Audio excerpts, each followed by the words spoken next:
Ya pemirsa, belum sepenuhnya pulih dari hantaman pandemi COVID-19 dan perang Rusia-Ukraina, kini ekonomi global harus dihadapkan dengan ketidakpastian baru menyusul pecahnya perang antara kelompok Hamas dan juga Israel yang telah menelan ribuan korban jiwa.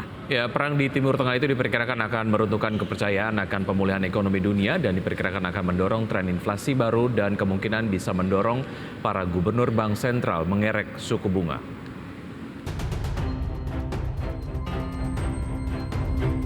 Belum sepenuhnya pulih dari hantaman pandemi COVID-19 dan perang Rusia-Ukraina. Kini ekonomi global harus dihadapkan dengan ketidakpastian baru menyusul pecahnya perang antara kelompok Hamas dan Israel yang telah menelan ribuan korban jiwa. Perang di Timur Tengah itu diperkirakan akan meruntuhkan kepercayaan akan pemulihan ekonomi dunia dan diperkirakan akan mendorong tren inflasi baru dan kemungkinan bisa mendorong para gubernur bank sentral mengerek suku bunga.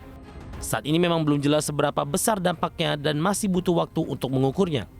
Itu akan tergantung pada lama perang berlangsung dan penyebarannya ke wilayah lain di kawasan Timur Tengah.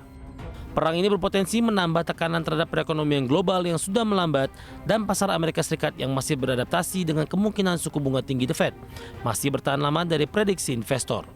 Segala sumber ketidakpastian ekonomi tentu akan menunda pengambilan keputusan, meningkatkan premi risiko, serta mengganggu pasokan minyak global.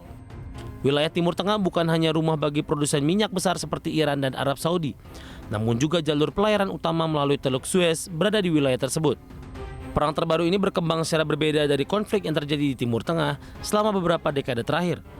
Sehingga masih menjadi pertanyaan apakah perang ini akan membuat keseimbangan jangka panjang menjadi tidak seimbang. Perang Hamas-Israel ini akan menimbulkan dilema bagi bank sentral, apakah akan menyebabkan tekanan inflasi baru.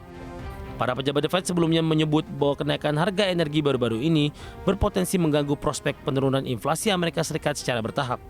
Para pejabat The Fed telah mengamati kenaikan imbal hasil obligasi Treasury Amerika baru-baru ini untuk mencari tanda-tanda bahwa investor mungkin telah mendorong kondisi keuangan melebihi apa yang diperlukan untuk meredam inflasi dan meningkatkan risiko perlambatan ekonomi yang terlalu parah. Perang Israel dengan Hamas dapat membalikkan tren tersebut jika modal mengalir deras menuju obligasi Treasury yang relatif lebih aman seperti yang terjadi pada saat potensi krisis. Berbagai sumber untuk Addiction.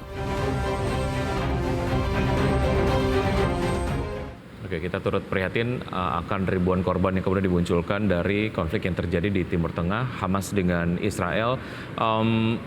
Belakangan memang beritanya makin kemudian memanas dari kedua belah pihak gitu. Mudah-mudahan memang ada sebuah semacam kesepakatan ataupun resolusi ataupun apapun lah ya, dan juga mungkin ada keterlibatan dari negara lain yang tujuannya hanya kemudian mendamaikan saja, bukan membawa agenda tersembunyi begitu ya di balik misi perdamaian di sana gitu.